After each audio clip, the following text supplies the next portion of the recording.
മറിയത്തിന് ആനന്ദത്തിന്റെയും സന്തോഷത്തിന്റെയും അനുഗ്രഹത്തിന്റെയും അടയാളമായിരുന്നു. മറിയത്തിന്റെ 4-ാമത്തെ വ്യാകുലം, പ്രിയപ്പെട്ടവരെ, 4, 5, 6, 7 ഇത് യേശുവിന്റെ പീഡാസഹന യാത്രയിൽ കുരിശിന്റെ വഴിയിൽ സംഭവിച്ച കാര്യമാണ്.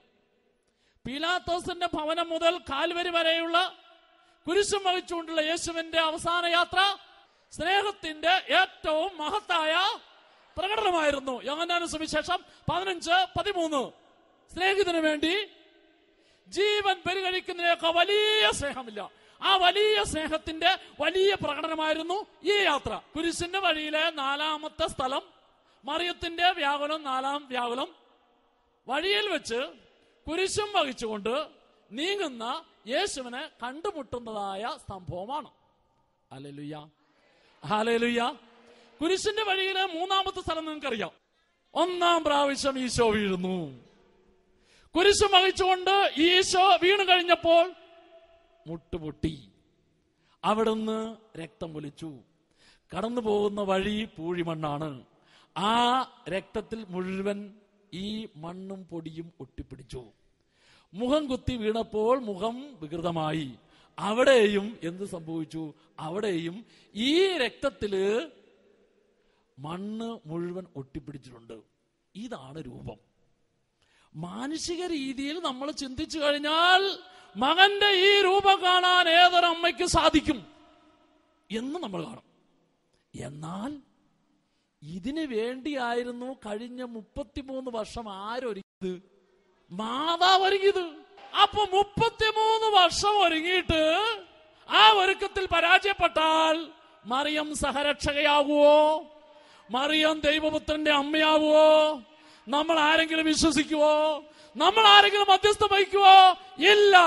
അങ്ങനെയെങ്കിൽ മാനുഷികമായ രീതിയിൽ മനുഷ്യന്റെ വാക്കുപയോഗിച്ച് ഇങ്ങനെ പറയുന്നു: വിങ്ങിപ്പൊട്ടുന്ന 2 ഹൃദയം, കവിഞ്ഞൊഴുകുന്ന 4 കണ്ണുകൾ. അമ്മയും മകനും പരസ്പരം സംസാരിക്കുന്നില്ല. എന്തായിരിക്കും സംസാരിക്കുന്നതിന് കാരണം? അമ്മേ, ഈ വേദനയോർത്ത്, ഈ അവസ്ഥയോർത്ത്, ഈ എനിക്കൊരു ദുഃഖമില്ല. Hallelujah, hallelujah. എനിക്കൊരു പരാതിയില്ല. Price the Lord. മാനുഷിക രീതിയിൽ മനുഷ്യന്റെ വാക്കിൽ ഇങ്ങനെ എഴുതി വച്ചിരിക്കുന്നു: മകന്റെ ദുഃഖം അമ്മയുടെ ഹൃദയം തകർക്കുന്നു, അമ്മയുടെ വേദന മകന്റെ ദുഃഖം വർദ്ധിപ്പിക്കുന്നു. ഹല്ലേലൂയ, ഹല്ലേലൂയ, ഹല്ലേലൂയ. എന്നാൽ ദൈവത്തിന്റെ വചനം ആ സംഭവത്തെ, മകന്റെ ദുഃഖത്തെയും അമ്മയുടെ ഹൃദയത്തെയും ഇങ്ങനെ രേഖപ്പെടുത്തിയിരിക്കുന്നു. 126-ാം സങ്കീർത്തനം 5-ാം തിരുവചനം: കണ്ണീരോടെ വിതയ്ക്കുന്നവർ സന്തോഷത്തോടെ കൊയ്യും. Hallelujah, hallelujah.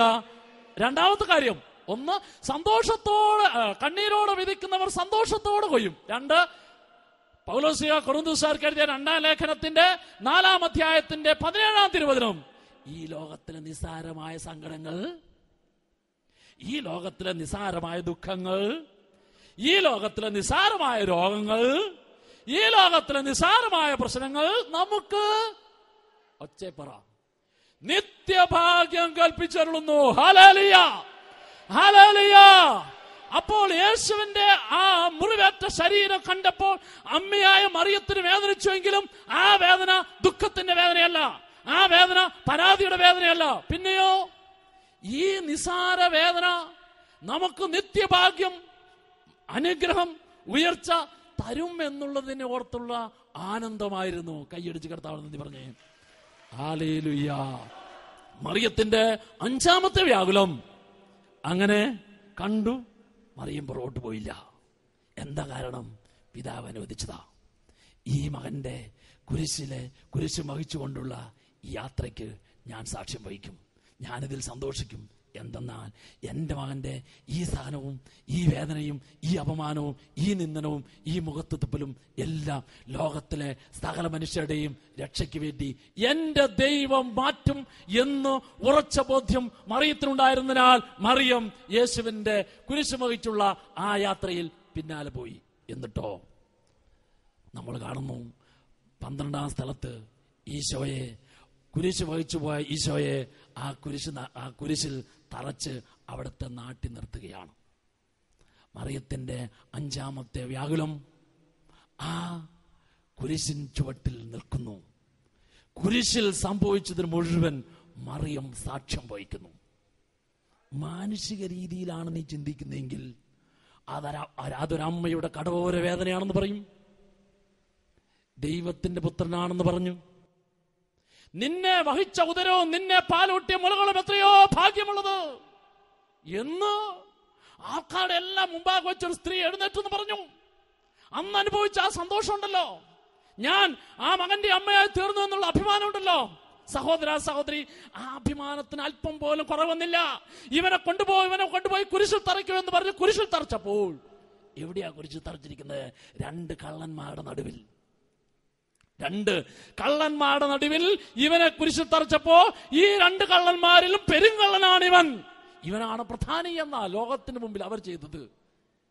സാധാരണ രീതിയിൽ ചിന്തിക്കുമ്പോൾ അത് വലിയൊരു അപമാനത്തിന്റെ അടയാളമാണ്. എന്നാൽ മറിയം അതിനെ അപമാനത്തിന്റെ അടയാളമായല്ല, അഭിമാനത്തിന്റെ അടയാളമായി കണ്ടു. എന്തെന്നാൽ എന്റെ മകന്റെ ഈ കുരിശിൽ തറച്ച് ഈ കുരിശുമരണത്തിലൂടെ ലോകത്തിന് മുഴുവൻ രക്ഷ കൊടുക്കും. മറിയം അതിനാൽ ദുഃഖിച്ചില്ല. എന്തെന്നാൽ വിശുദ്ധലിഖിതമോ ദൈവത്തിന്റെ ശക്തി അറിയാത്തതുകൊണ്ടാണ് ദുഃഖിക്കുന്നത്. അറിഞ്ഞാൽ സന്തോഷിക്കും. മറിയം അറിഞ്ഞു, അതിനാൽ മറിയം നിരാശപ്പെട്ടില്ല, പരാതി പറഞ്ഞില്ല. പ്രിയപ്പെട്ടവരെ, എന്താ മറിയം കാണുന്നത്? അവിടെ കുരിശിലിന്റെ വലതുവശത്ത് കിടക്കുന്ന കള്ളൻ മാനസാന്തരപ്പെട്ടപ്പോൾ അവന് സ്വർഗീയ സന്തോഷം കൊടുത്തു. രണ്ട്, ആ കുരിശിൽ മറിയം കാണുന്നത് യേശുവിന്റെ അവസാനത്തെ പ്രാർത്ഥന. ലൂക്കായുടെ സുവിശേഷം 23-ാം അധ്യായം 34-ാം തിരുവചനം. പിതാവേ, എന്നെ കുരിശിൽ തറച്ചവര്, മുഖത്ത് തുപ്പിയവര്, കരണത്തടിച്ചവര്, ഈ പ്രവൃത്തി ചെയ്ത വ്യക്തികളോട് ആരോടും എനിക്ക് യാതൊരു വിധത്തിലുള്ള പരാതിയുമില്ല. ഞാൻ അവരെ സ്നേഹിക്കുന്നു, അതിനാൽ നീ അവരെ ശിക്ഷിക്കരുത്. ഞാൻ അവരെ സ്നേഹിക്കുന്നു, അവരെ കുറിച്ച് എനിക്ക് പരാതിയില്ല, അതിനാൽ നീ അവരെ ശിക്ഷിക്കരുത്. ഈ പ്രാർത്ഥന ആര് കേട്ടു? മറിയം കേട്ടു. ഈ പ്രാർത്ഥന മറിയം കേട്ടപ്പോൾ മറിയം സന്തോഷിച്ചു. മറിയം ഉള്ളിൽ സന്തോഷിച്ചപ്പോഴാണ് മറിയം ദൈവപുത്രന്റെ മാതാവായത്. മറിയം ഉള്ളിൽ സന്തോഷിച്ചപ്പോഴാണ് മറിയം സഹരക്ഷകയായത്. എന്നിട്ട് കുരിശിൽ കടന്നുകൊണ്ട് ഇതാ കുരിശിൻ ചുവട്ടിൽ നിന്നിരുന്ന യേശുവിന്റെ ശിഷ്യനായ യോഹന്നാന്റെ സുവിശേഷം 19-ാം അധ്യായം 27-ാം തിരുവചനം. ആ മറിയത്തെ യോഹന്നാന് കൊടുത്തുകൊണ്ട് പറഞ്ഞു, ഇതാ നിന്റെ അമ്മ. സ്വീകരിച്ചു. അതെ, മകൻ കുരിശിൽ തറയ്ക്കപ്പെട്ടു, മകൻ കുരിശിലെ രക്ഷാകരമാക്കി മാറ്റി. എനിക്ക് സ്ഥാനം നഷ്ടപ്പെട്ടിട്ടില്ല. ലോകത്തിന്റെ മുഴുവൻ അമ്മയായി ഈശോ കുരിശിൽ കടന്നുകൊണ്ട് മറിയത്തെ മാറ്റുകയാണ്. ഹല്ലേലൂയ, ഹല്ലേലൂയ, ഹല്ലേലൂയ. യേശുവിന്റെ അടുത്ത പ്രാർത്ഥന യോഹന്നാന്റെ സുവിശേഷം 19-ാം അധ്യായം 28-ാം തിരുവചനം. ഈശോ കുരിശിൽ കടന്നുകൊണ്ട് പറഞ്ഞു, എനിക്ക് ദാഹിക്കുന്നു. ഹല്ലേലൂയ, എനിക്ക് ദാഹിക്കുന്നു. എന്താ ഈ ദാഹം? യേശുവിന്റെ കുരിശിലെ ബലി സകല മനുഷ്യരും രക്ഷപ്പെടുക എന്നുള്ളതാണ്. മറിയം ഈ കാര്യങ്ങൾ മുഴുവൻ സന്തോഷത്തോടെ സ്വീകരിച്ചത് സകലരും രക്ഷപ്രാപിക്കുവാൻ, സഹരക്ഷകയായി തീരുന്നതിന് വേണ്ടിയാണ്.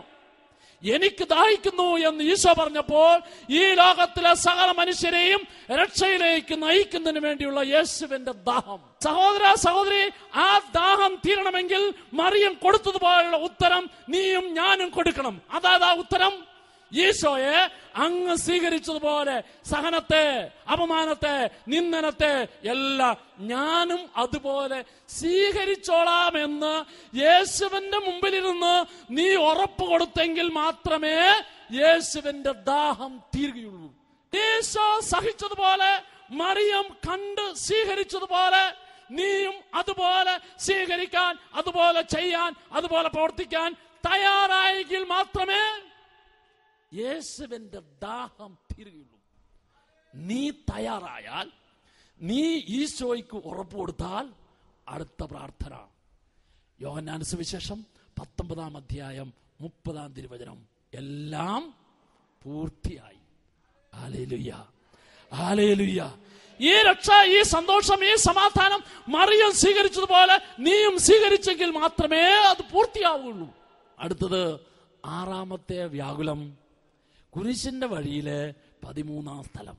പ്രിയപ്പെട്ടവരെ, കുരിശിൽ തൂങ്ങി മരിച്ച യേശുവിനെ ആ കുരിശിൽ നിന്നും ഇറക്കി മാതാവിന്റെ മടിയിൽ കിടത്തി.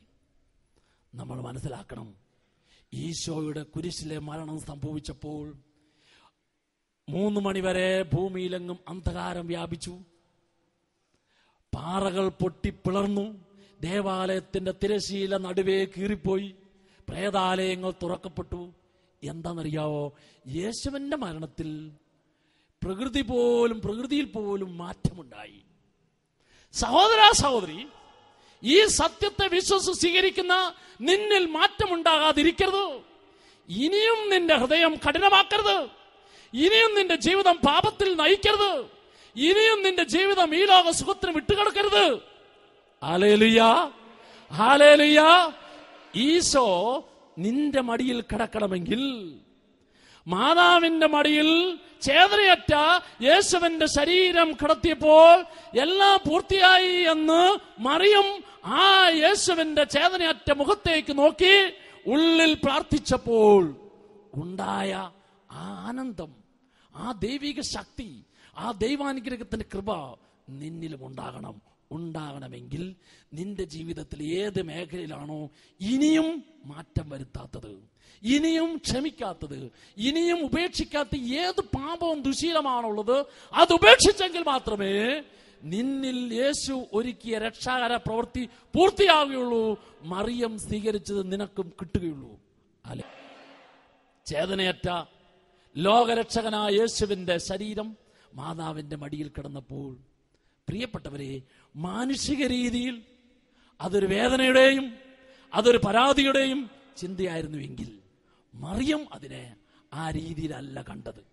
എന്തെന്നാൽ പിതാവിന്റെ ഇഷ്ടമായി മറിയം അതിനെ കണ്ടു. എന്താ കാരണം? ഈശോ പല പ്രാവശ്യം പറഞ്ഞിട്ടുണ്ട്, പിടിക്കും, കുരിശുത്തറയ്ക്കും, കൊല്ലും, അടക്കും, തീർന്നില്ല, 3-ാം ദിവസം ഉയർത്തെഴുന്നേൽക്കും. അപ്പോൾ ഇന്ന് ഈ മരിച്ച് എന്റെ മടിയിൽ കിടക്കുന്നത് 3-ാം ദിവസം ഉയർക്കുന്നതിന് വേണ്ടിയാണ്. Price the Lord. മറിയത്തിന്റെ 7ാമത്തെ വ്യാകുലം, ഈ മരിച്ച മകന്റെ മൃതശരീരം കല്ലറയിൽ അടക്കുന്നു.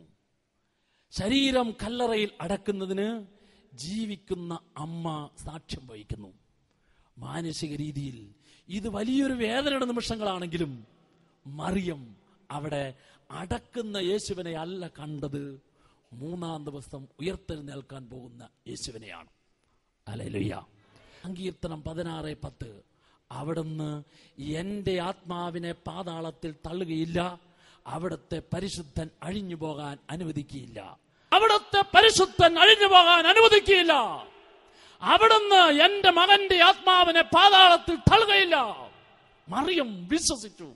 ഇവിടെ യഹൂദന്മാർ അവസാനിച്ചു, തീർന്നു എന്ന് കരുതിയ ഈ കല്ലറയിൽ ഇതാ ലോകരക്ഷകൻ പുതിയൊരു ജീവിതം ആരംഭിക്കാൻ പോകുന്നു. ഈ യേശു ഇവിടെ ഉയർക്കും. ഇത് മറിയം പൂർണ്ണമായും വിശ്വസിച്ചു. ആ മറിയം എനിക്കും നിങ്ങൾക്കും ഒരു ബോധ്യം തരുന്നു. പൗലോസ് തിമോഥെയോസിന്റെ 1-ാം ലേഖനം 2-ാം അധ്യായം 12-ാം തിരുവചനം, യേശുവിനോടുകൂടി മരിച്ചെങ്കിൽ യേശുവിനോടുകൂടി ഉയർക്കും. ഹല്ലേലൂയ, ഹല്ലേലൂയ, ഹല്ലേലൂയ. മൂശ മരുഭൂമിയിൽ ഉയർത്തിയ സർപ്പത്തെ പോലെ മനുഷ്യപുത്രനും ഉയർത്തപ്പെടേണ്ടിയിരിക്കുന്നു. എനിക്ക് ഒരു മാമോദീസ മുങ്ങുവാനുണ്ട്. ഞാൻ അത് മുങ്ങിക്കഴിയുവോളം അസ്വസ്ഥനാകുന്നു. മുങ്ങിയാൽ അതിലൂടെ ലോകത്തെ മുഴുവൻ ഞാൻ രക്ഷയിലേക്ക് ഉയർത്തും. യേശുവിനോടുകൂടെ നീയും മരിച്ചാൽ യേശുവിനോടുകൂടെ നീയും ഉയർക്കും. അങ്ങനെ പാപത്തിൽ മരിച്ച്, ലോകസുഖത്തിൽ മരിച്ച്, സ്വാർത്ഥതയിൽ മരിച്ച്, വിദ്വേഷത്തിൽ മരിച്ച് അതിനെ പൂർണ്ണമായും നീ എന്നേക്കുമായി ദൈവവചനത്തിന്റെ ശക്തിയാൽ നീ അടക്കിയാൽ ഒരു പുതിയ ജീവിതം, ഉയർപ്പിന്റെ ജീവിതം, ആനന്ദത്തിന്റെ ജീവിതം നിനക്ക് സ്വീകരിക്കാൻ സാധിക്കും. പരിശുദ്ധ അമ്മ തന്റെ 7 വ്യാകുലത്തിലൂടെയും നമുക്ക് മനസ്സിലാക്കി തരുന്നത് ഈ സത്യമാണ്. സഹോദര സഹോദരി, പരിശുദ്ധ അമ്മയുടെ വ്യാകുലങ്ങൾ സഹരക്ഷക എന്നുള്ള ആ വലിയ പദവിയിലേക്ക് ഉയർത്തിയെങ്കിൽ നിന്നെയും കർത്താവ് ഉയർത്താൻ ആഗ്രഹിക്കുന്നു. നിനക്കും ആ ഉയർച്ച കിട്ടണമെങ്കിൽ ഇന്ന് വരെ നിന്റെ ജീവിതത്തിൽ അനുഭവപ്പെട്ട വേദന, സഹനം, അപമാനം, നിന്ദനം, കഷ്ടത, അതിനെ ഓർത്ത് മനസ്സിൽ ദുഃഖിക്കാതെ, മനസ്സിൽ വേദനിക്കാതെ, പരാതി പറയാതെ, അത് ഇന്ന വ്യക്തി മൂലമാണ് വന്നത് എന്ന് പറഞ്ഞ് അവരെ കുറ്റപ്പെടുത്താതെ, അതിനെ ഓർത്ത് നിരാശപ്പെടാതെ ഈശോ ചെയ്ത് കാണിച്ചതുപോലെ, മറിയം പഠിപ്പിച്ചതുപോലെ നീയും ചെയ്യാൻ തയ്യാറായാൽ നിന്റെ ഈ അവസ്ഥകളെ മുഴുവൻ ദൈവം അനുഗ്രഹമാക്കും. ആ അനുഗ്രഹത്തിന്റെ ആനന്ദം ഈ മരിയൻ കൺവെൻഷനിലൂടെ നിനക്ക് സ്വീകരിക്കാൻ സാധിച്ചാൽ ദൈവത്തിന്റെ വചനം ഒരു പുതിയ ബോധ്യവും വെളിച്ചവും നിനക്ക് തരികയായി. ഹല്ലേലൂയ, ഹല്ലേലൂയ, ഹല്ലേലൂയ. Praise the Lord.